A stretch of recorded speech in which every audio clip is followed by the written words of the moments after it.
والے کی طرف سے رحیم کے گھر میں رہ سکتے ہیں، رحیم کے گھر میں رہ سکتے ہیں. اسے ایک عام شکل میں کیا کہتے ہیں کہ انگلش کا لفظ آتا ہے جی جی لیز پر گھر لینا.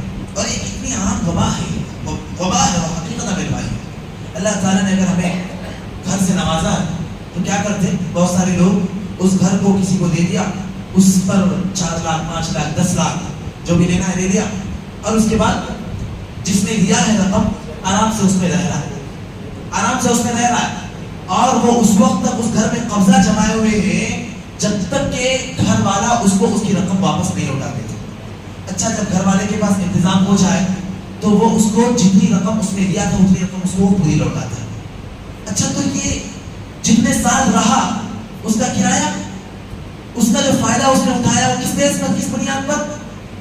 پھر سود کیا ہے؟ سود تو یہی ہے نا, یہ سود ہے, یہ سودی لین دین ہے, یہ سودی کاروبار ہے. اس لیے میرے بھائیوں اگر اللہ نے ہمیں ہماری رہائش سے زیادہ گھر عطا کیے ہیں تو ہم انہیں اگر چاہتے تو کرائے پر اٹھائیں, اور اس طریقے سے خود بھی اپنے آپ کو نہ پھنسائیں اور لوگوں کو بھی پھنسا کر نہ رکھیں. کئی بار اس میں دونوں کا نقصان ہوتا ہے. دونوں کا نقصان کیسے ہوتا ہے؟ گھر والے کا نقصان, اگر وہ رقم واپس نہیں لوٹا سکا, کافی مدت گزر گئی تو دھیرے دھیرے کر کے وہ اس جس نے رقم دیا ہوتا ہے نا وہ اس کو ہتھیا لیتا ہے, قبضہ کر لیتا ہے, اس پر قابض ہو جاتا ہے. تو آپ نے جو رقم لی تھی اس سے وہ ڈوب گئی, وہ اس رقم کے بدلے میں آپ کا گھر ڈوب گیا, آپ کا گھر آپ کے ہاتھ سے نکل گیا.